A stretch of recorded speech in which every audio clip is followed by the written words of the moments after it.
Olá, começa agora mais uma edição do Tech Startups, o nosso programa voltado para tecnologia e inovação no agronegócio. Antes de começar, segue a gente nas redes sociais. É só procurar por @agromaistv. Tem também o nosso portal www.agromaistv.com.br. Lá você vai ficar por dentro de tudo sobre o agro, esse setor que move a economia do nosso país. No programa de hoje, vamos falar sobre as novas pesquisas que envolvem tecnologias avançadas na Embrapa. Vamos conhecer a pesquisa que tem desenvolvido filés semelhantes ao de pescado, utilizando impressoras 3D e ingredientes vegetais. Vamos conhecer também a Infobi, uma nova plataforma da Embrapa que disponibiliza informações técnicas, científicas e de mercado sobre apicultura e meliponicultura, além de serviços inovadores para auxiliar na gestão da atividade. A gente começa o bate-papo de hoje conversando, então, com o Luciano Paulino, que é pesquisador da área de nanobiotecnologia da Embrapa, recursos genéticos e biotecnologia, que vai explicar para a gente como que são feitos esses alimentos e como que funciona essa impressão 3D de produtos similares aos peixes e frutos do mar. Luciano, seja muito bem-vindo e obrigado pela sua participação. Muito obrigado, Bruno, pelo convite e a oportunidade de estar aqui com vocês.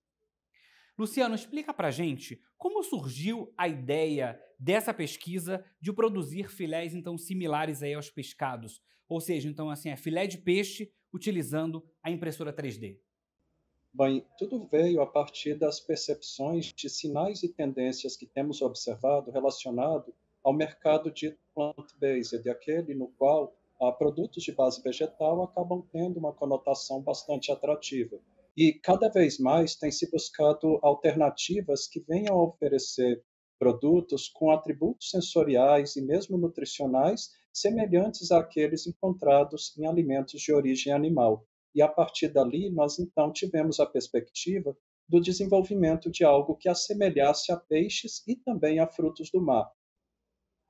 De que são feitos esses produtos, né, esses filés que são similares aí aos frutos do mar que tem? Não são só os filés, né? Tem caviar, tem lula. Esses alimentos são então uma opção inovadora, pois há um processo, né, limitado de industrialização desses produtos. Como é que funciona?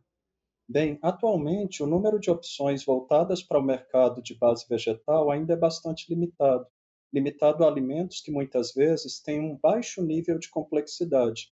A nossa estratégia foi justamente o desenvolvimento de fluxos de trabalho sistemáticos que viessem a efetivamente oferecer todo o processo e a cadeia voltada para a produção deste alimento, desde os ingredientes sendo selecionados a partir de materiais 100% de origem vegetal, como também nos processos a serem empregados para alcançar tal complexidade, muitos dos quais baseados em fabricação digital, dentre elas o uso da impressão tridimensional de alimentos. Nesse sentido, os ingredientes que nós temos utilizado são aqueles provenientes das chamadas farinhas de pulses, principalmente, haja visto que elas oferecem-nos uma série de proteínas alternativas muito semelhantes àquelas encontradas em alimentos de origem animal e a partir dos quais a combinação dessas farinhas com outros ingredientes, como óleos de origem vegetal e também de algas, acabam por oferecer a sensorialidade e também os aspectos nutricionais necessários nesses alimentos.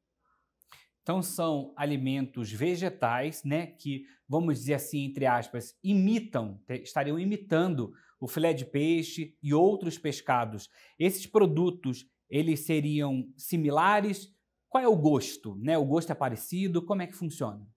Bem, essa é sempre a pergunta que nos fazem, Bruno, porque é claro que quando falamos de alimento, a percepção sensorial, ela obviamente, do momento de sentir o paladar daquele efetivo alimento faz a diferença para o indivíduo, mas no momento, na etapa de pesquisa atual, nós estamos trabalhando com outros aspectos sensoriais que envolvem os atributos de cor, que também são oriundas de pigmentos naturais, de corantes naturais, os aspectos sensoriais relacionados a aroma, aroma este que assemelhe-se àquele obtido a partir de peixes de diferentes atributos, desde aqueles mais tenros, aqueles com sabores mais fortes, aí também, posteriormente, por meio de painéis sensoriais, que nós passaremos à etapa de efetivamente sentir o sabor de tais alimentos. Então, até o momento, nesta etapa laboratorial, nós ainda não tivemos painéis sensoriais que visassem efetivamente sentir o gosto de tais alimentos.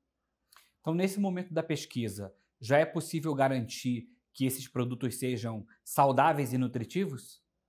Bem, o nosso apelo inicial foi justamente nessa direção de tentar empregar apenas matérias-primas que tenham e ofereçam a saudabilidade necessária em tais produtos, ao mesmo tempo que oferecendo propriedades nutricionais análogas àquelas encontradas nos pescados. Nesse sentido, a comparação dos teores de proteínas encontrados em pescados como salmões, como esturjões, foram replicadas, identificando proteínas vegetais que tivessem atributos semelhantes àqueles dos alimentos de origem animal. Como é que, durante esse processo que vocês estão de laboratório, foram realizadas, então, essas provas de conceito e otimização nesse ambiente laboratorial? Como é que funcionam essas provas? Excelente. Os testes iniciais, eles são baseados em etapas sistemáticas desse processo, onde a primeira delas envolve efetivamente a seleção dos ingredientes que serão mais adequados quando combinados para oferecer os atributos nutricionais e sensoriais necessários para tais alimentos. Então, nesta etapa, nós buscamos na literatura quais eram aqueles componentes que já haviam relatos que demonstrassem a presença dos componentes nutricionais desejados. A etapa seguinte envolve a combinação de tais componentes para desenvolver as chamadas formulações alimentícias, muito chamados nesse caso também de tintas alimentícias, já que nós estamos falando de ingredientes que serão aplicados em impressoras tridimensionais de alimentos. Quando nós falamos agora em impressão tridimensional de alimentos, uma outra etapa fundamental é a do desenho assistido por computador, os populares CAD, muito semelhantes àqueles que são muito utilizados em engenharia e arquitetura, mas nesse caso para replicar as características encontradas em filés, encontradas em estruturas oriundas de frutos do mar. Depois que você tem esse modelo de desenho assistido por computador, o CAD, você vai efetivamente usar tais informações para a geração de um código que seja compreensível para a impressora tridimensional, de modo a ela ter a possibilidade de fazer a deposição camada por camada dos materiais que fazem parte do ingrediente da tinta alimentícia. A partir dali, essa impressão é realizada em 3 dimensões, de modo a produzir um objeto físico, qual efetivamente é o alimento final que está sendo produzido. Durante o processo, foram realizadas as provas de conceito e otimização em ambiente laboratorial. Como é que funciona essas provas? Bem, existem vários hoje modelos de impressora tridimensionais de alimentos e essas impressoras podem ser empregadas de diferentes maneiras com base nos sistemas de microextrusão e das quais elas são dotadas. Nessas etapas, parâmetros como o controle de velocidade, a taxa de extrusão, o tamanho da estrutura a ser produzida, que pode ser um filé de alguns poucos centímetros até dezenas de centímetros sendo produzidas, e também o como será a deposição dessas camadas em relação ao preenchimento que elas terão para simular aquelas características semelhantes à que encontramos nos filés de peixes e também outros frutos do mar, como, por exemplo, nos anéis de lula. Vocês, durante a pesquisa, fizeram algum momento, né, que esses produtos eles têm demanda de mercado, eles atenderiam a que público, né? E seria um preço acessível à população? Essa é uma excelente pergunta. Nós sempre temos trabalhado com a avaliação da chamada viabilidade técnico-econômica.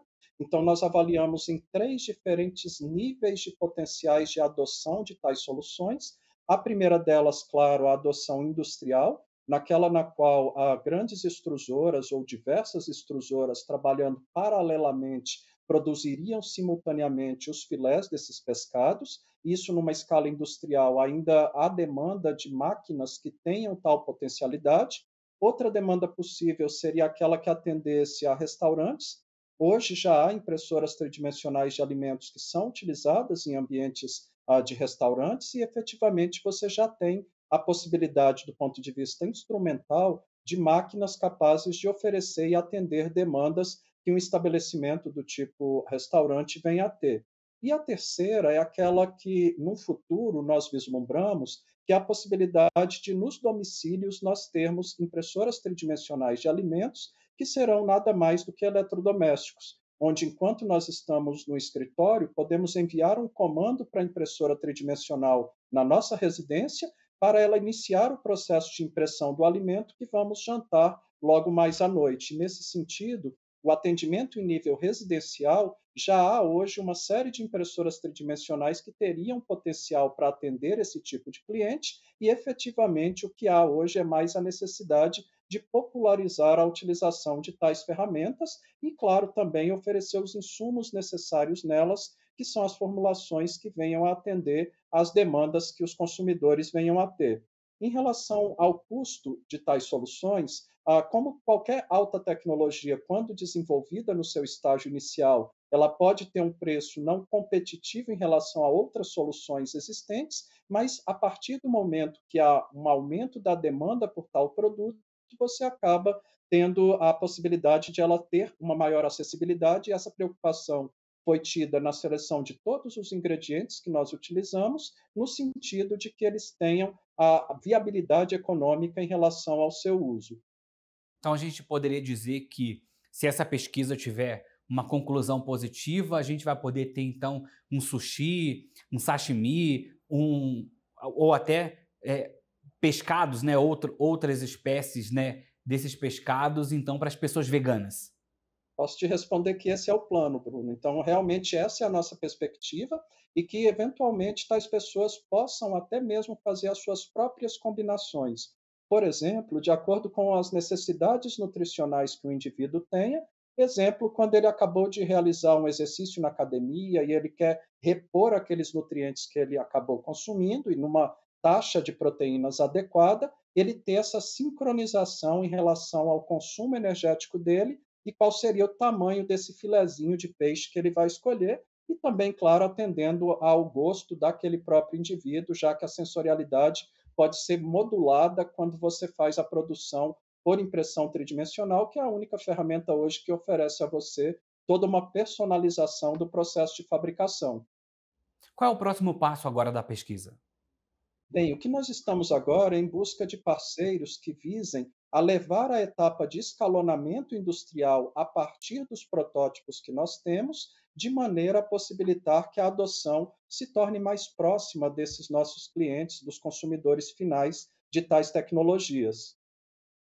Olha, Luciano, eu fiquei bem curioso para experimentar esse alimento. A gente vai ter muitas outras oportunidades para conversar sobre essa pesquisa. Eu quero agradecer a sua participação.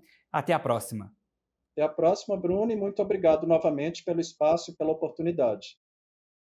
Agora vamos para o intervalo e no próximo bloco vamos conhecer a Infobi, uma nova plataforma da Embrapa que disponibiliza serviços inéditos aos criadores de abelhas de todo o Brasil. A gente volta já já.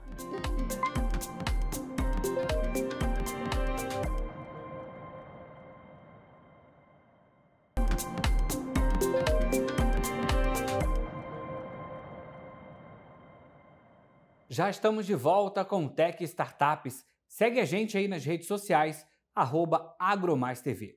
Continuando o nosso bate-papo sobre pesquisas inovadoras da Embrapa, vamos conhecer agora a Infobi, uma plataforma da Embrapa que disponibiliza serviços inéditos aos criadores de abelhas de todo o Brasil. E quem apresenta para a gente essa tecnologia é o Michel Costa, analista de sistemas da Embrapa Amazônia Oriental. Michel, seja muito bem-vindo e obrigado pela sua participação.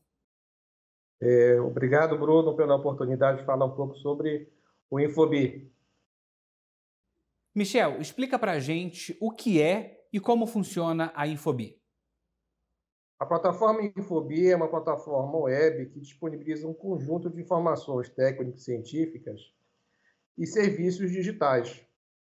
Na plataforma você pode ter acesso a informações de diferentes naturezas, como informações sobre a produção de um xarope para alimentação das abelhas, informações sobre manejo das abelhas nativas, por exemplo, e também informações sobre as plantas apícolas Enfim, um conjunto de informações de diferentes propósitos para atender às necessidades dos nossos criadores de abelhas. Como surgiu a ideia de criar essa plataforma? Teve uma motivação?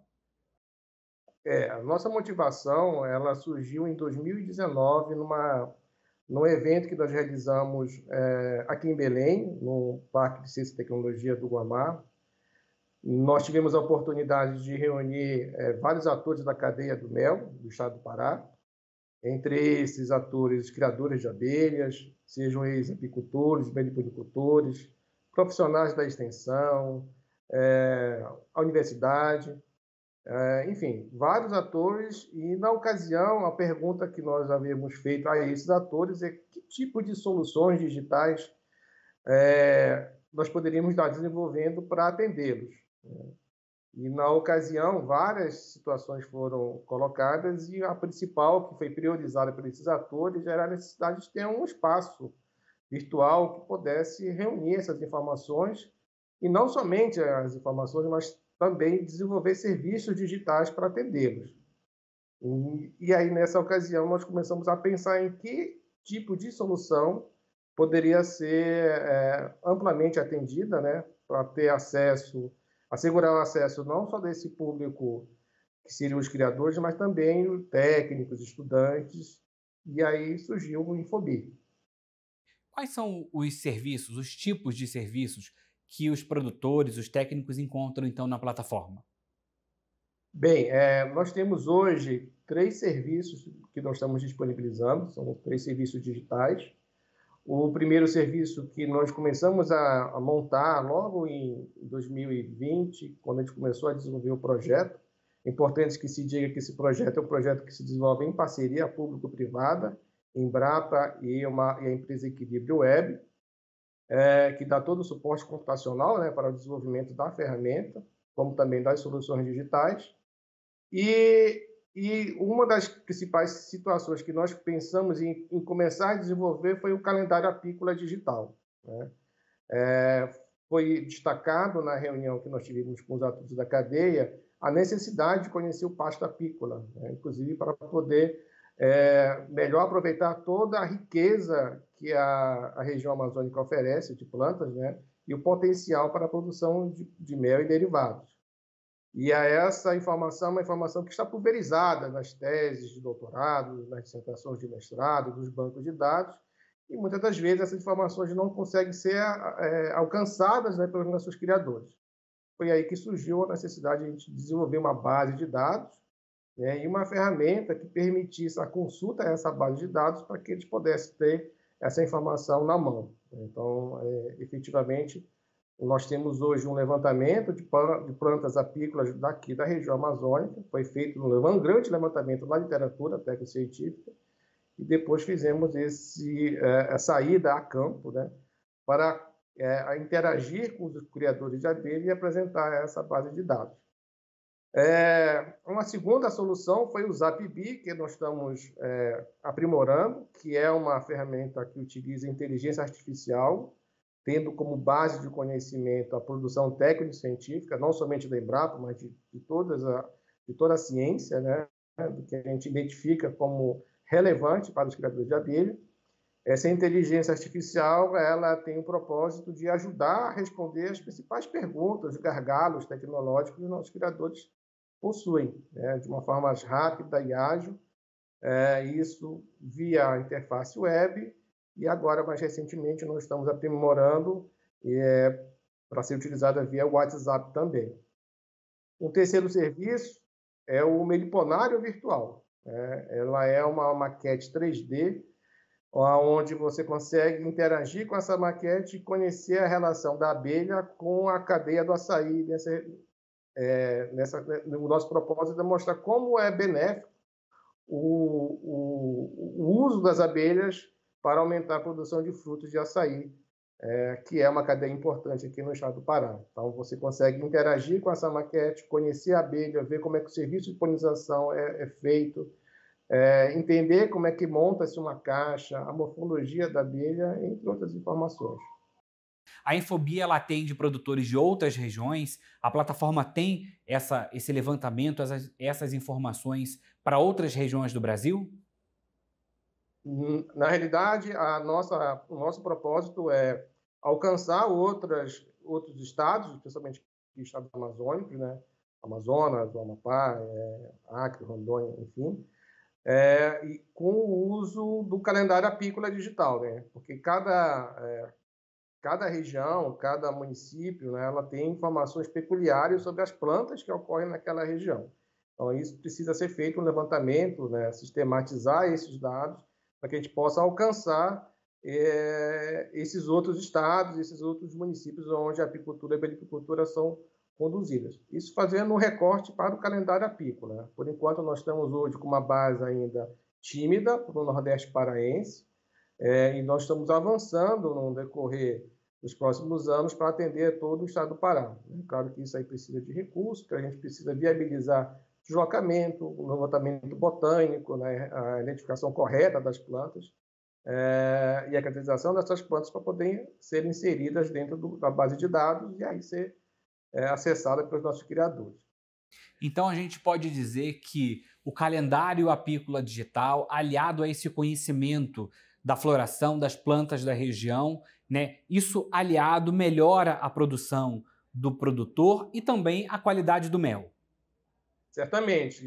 E também você tem o potencial de gerar produtos com valor agregado diferenciados, né, dentro do mercado. A partir do momento que você direciona seus enxames para determinadas plantas que vão gerar um mel onde o mercado valoriza bastante, então você pode potencializar, inclusive, um outro item, né, que vai agregar ainda mais valor àquele seu produto. E aí a importância de conhecimento dessas plantas ela é algo crucial, né, para gerar renda, melhorar a manutenção da biodiversidade, enfim, uma série de outras oportunidades surge a partir do conhecimento sobre o pasto apícola. Você falou muito, né, do trabalho de vocês aí na região amazônica, e aí vocês oferecem um serviço do ZapBee. Ainda não existe um mapeamento de todas as regiões do Brasil, como você mesmo colocou, mas o ZapBee já ajuda esses produtores que estão fora, então, da região amazônica, poder entender também um pouquinho de como é que funciona na região. Pode ser um início de um trabalho para outras regiões, de conhecimento das plantas, do calendário também, e o ZapBee, então, atende bem a essa população, a esses produtores que estão fora da região amazônica. Não, perfeitamente. Ele não só atende a região amazônica, mas a todos os produtores, os criadores de abelha no país como um todo. É porque a base de conhecimento que a inteligência artificial utiliza, ela não é segmentada apenas ao conhecimento da região amazônica, né? Ela é uma base de conhecimento que é mais ampla, né, e mais vasta. Então, nós vamos ter informações sobre as abelhas que ocorrem no norte, no sul, informações sobre o manejo da apis, informações sobre doenças. Então, isso estão pautadas dentro das publicações técnicas científicas, dentro das teses de doutorado, que aí nós trabalhamos, né, na coleta desses dados, organizamos e populamos, ou seja, inserimos dentro de uma base de conhecimento que a inteligência artificial utiliza para poder responder às perguntas que é feita a ela, né? Você citou também sobre o meliponário virtual. O que é e como que ele pode, então, ajudar aí na criação de abelhas sem ferrão? Muito boa pergunta. O meliponário ele surge como uma estratégia de a gente divulgar a meliponicultura, né? A criação das abelhas nativas, as abelhas sem ferrão, né? E ele é uma ferramenta, posso dizer, que auxilia o nosso criador de abelha, especialmente aqueles que estão iniciando a atividade na meliponicultura, a perceber a relação dessas abelhas com o açaí, que é uma cadeia importantíssima aqui na região norte, especialmente no Pará, mostrar como essas abelhas ajudam a impulsionar a produção de frutos de açaí, por exemplo.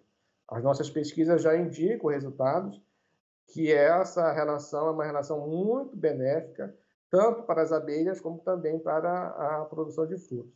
Muito bem, Michel. A gente ainda tem teria muitos outros assuntos aí para falar, mas nosso tempo acabou. Eu quero agradecer a sua participação aqui. Até a próxima.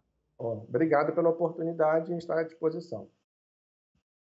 Bom, essa edição do Tech Startups fica por aqui. Obrigado pela sua companhia, pela sua audiência. E se você quiser assistir essa e outras edições do Tech Startups, é só acessar o nosso canal no YouTube, @AgroMaisTV. Até a próxima!